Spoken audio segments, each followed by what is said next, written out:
আলু ও ময়দা দিয়ে সম্পূর্ণ নিরামিষ একটা রেসিপি আজ আমি আপনাদের সাথে শেয়ার করব, যেটা খুব কম সময়ে সহজ পদ্ধতিতে বানানো যাবে। নমস্কার বন্ধুরা, ভাই বোনের হেসেল ঘরে সবাইকে স্বাগত। ভিডিওটি কেউ স্কিপ করবেন না, পুরো ভিডিওটি দেখার জন্য অনুরোধ রইল। আজ আমি বানাবো আলুর কুলচা। চলুন দেখে নিই কিভাবে আমি আলুর কুলচাটা বানাই। আলুর কুলচা বানানোর জন্য আমি একটা ময়দার ডো বানাবো। তার জন্য নিয়ে নিলাম মেজারিং কাপের 1.5 কাপ ময়দা। এখানে আমার 1.5 কাপে প্রায় 300 ময়দা আছে। এবার এর মধ্যে দিয়ে দেব 50 গ্রাম টক দই। টক দইটা আমি ফেটিয়ে নিয়েছি। হাফ চামচ বেকিং পাউডার, 1/4 চামচ বেকিং সোডা, স্বাদ মতো লবণ। এখানে আমি 1 চামচের একটু কম লবণ দিচ্ছি। হাফ চামচ চিনি আর দিচ্ছি 1 চামচ সাদা তেল। এবার আমি সবকিছুকে ভালোভাবে মাখিয়ে নেব। সব উপকরণগুলো বেশ ভালোভাবে মাখানো হয়ে গেছে, মানে ময়ামটা ভালোভাবে দেওয়া হয়ে গেছে। আমি এবার এর মধ্যে অল্প অল্প করে জল দেব, রুম টেম্পারেচার জলই দেব, দিয়ে মেখে নেব।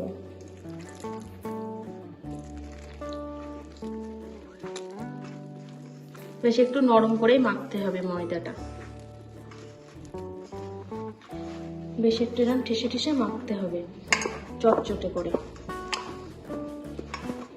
হাতে একটু ময়দা বা তেল ব্রাশ করে নিয়েই মাখতে হবে। আমি এখানে একটু ময়দা নিয়েছি হাতে।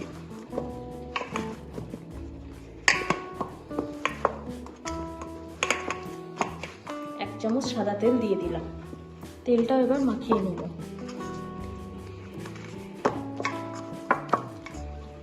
তেলটা মাখানো হয়ে গেছে। এবার আমি একটা সুতির ভেজা কাপড় দিয়ে ঢেকে রাখবো 8 ঘন্টার জন্য।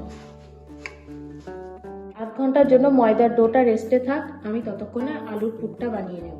একটা মিক্সিং বোল নিলাম। এবার হ্যান্ড গ্রেটারের সাহায্যে সিদ্ধ করে রাখা আলুটাকে গ্রেট করে নেব।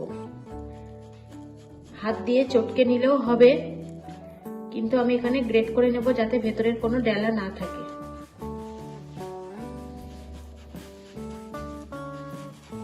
তো আলু গ্রেট করা হয়ে গেছে। এখন আমি এর মধ্যে কিছু উপকরণ মেশাবো। দিয়ে দিলাম 1 চামচ আদা বাটা, হাফ চামচ চাট মশলা। চাট মশলা না থাকলে আপনারা এখানে ভাজা মশলাও ব্যবহার করতে পারেন। কালারটা সুন্দর আনার জন্য আমি এখানে দিয়ে দিলাম হাফ চামচ লঙ্কা গুঁড়ো, কাশ্মীরি লঙ্কা। দিয়ে দিলাম স্বাদ মতো লবণ। এখানে আমি হাফ চামচ লবণ দিচ্ছি। আলুর পুরের স্বাদটাকে বাড়ানোর জন্য আমি এখানে দিয়ে দিলাম 1 চামচ ঘি। ঘিটা অপশনাল, আপনারা নাও দিতে পারেন। এবার আমি সবকিছুকে ভালোভাবে মেখে নেব। এই পুরটাতে পেঁয়াজও দিতে পারেন, যেহেতু আমি নিরামিষ বানাচ্ছি সেজন্য আমি এখানে পেঁয়াজটা ব্যবহার করছি না। পুরটা মাখা কমপ্লিট। এদিকে 8 ঘন্টা হয়ে গেছে, ময়ামটা আমার রেস্টে রাখা ছিল। আমি এবার ঢাকাটা তুলে নিলাম। দেখুন কত সুন্দর সফট হয়ে গেছে। এটা আমি আবার একটু ঠেসে ঠেসে চটকে নেব। এবার এই ডোটা থেকে লেচি কেটে নেব। এবার একটা চপারের উপরে কিছুটা আটা দিয়ে ডোটা দিয়ে দিলাম। এবার এই ডোটা থেকে আমি লেচি কেটে নেব। বেশ একটু বড় বড় সাইজের করব।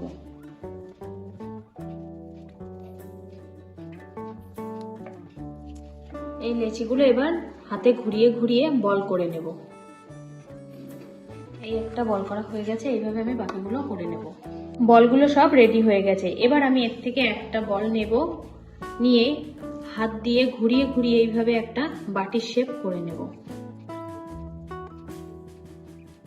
এই একটা বাটি শেপ করে নিয়েছি।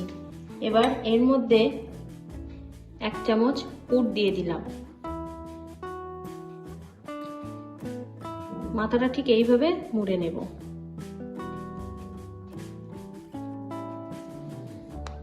দিয়ে আস্তে আস্তে করে এইভাবে চেপে গোল করে নেব, আবার যেন পুরটা বেরিয়ে না যায়। একটা লেচিতে আমার পুর ভরা হয়ে গেছে। এইভাবে আমি বাকিগুলো করে নেব। সব লেচিগুলোতে আমার পুর ভরা কমপ্লিট হয়ে গেছে। এবার আমি একটু ময়দা ছড়িয়ে দিলাম উপরে, একটা লেচি নিলাম, হাত দিয়ে একটু চেপে চেপে দেব। এবার একটা বেলুন দিয়ে হালকা করে বেলে নেব। খুব বেশি প্রেসার দেব না, এইভাবে হালকা করে একটু বেলে নেব। এবার উপর থেকে কিছুটা সাদা তিল ও কালো তিল ছড়িয়ে দিলাম, গ্রেট করা গাজর আর দিলাম ধনেপাতা কুচি। হালকা হাতে আবার একটু বেলে নেব। একটা কুলচা রেডি হয়ে গেছে। এইভাবে আমি বাকিগুলো সব বানিয়ে নেব। কুলচাগুলো আমার এখানে সব রেডি হয়ে গেছে, এখন আমি এগুলো ভেজে নেব। এবার আমি গ্যাসে কড়াই বসিয়ে দিয়েছি, কড়াইতে দিয়ে দিলাম জল।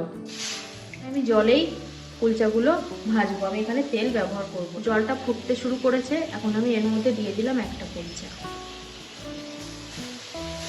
এবার আমি 2 মিনিটের জন্য ঢাকা দিয়ে দেব। 2 মিনিট পর আমি ঢাকাটা তুলে নিলাম।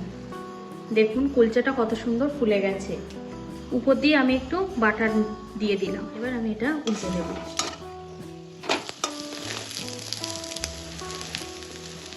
কুলচাটা আমার ভাজা কমপ্লিট, আমি এবার এটা তুলে নেব। এইভাবে আমি বাকিগুলো ভেজে নেব।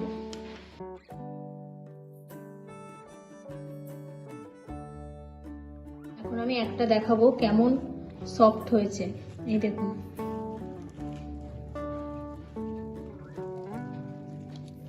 দেখুন এই হচ্ছে ভেতরের পুরটা। আজকের রেসিপিটা তাহলে এই পর্যন্ত। যে সকল নতুন বন্ধু আমার ইউটিউব চ্যানেল থেকে দেখছেন তারা অবশ্যই চ্যানেলটিকে সাবস্ক্রাইব করে দেবেন। যে সকল বন্ধুরা ফেসবুক থেকে দেখছেন তারা অবশ্যই পেজটিকে ফলো করে দেবেন। আর কেমন লাগলো আজকের ভিডিওটি কমেন্ট করে জানাতে ভুলবেন না কিন্তু। যদি ভালো লাগে অনেক অনেক লাইক ও শেয়ার করে দেবেন। পুরো ভিডিওটি দেখার জন্য অসংখ্য ধন্যবাদ। দেখা হচ্ছে পরের কোনো নতুন রেসিপিতে।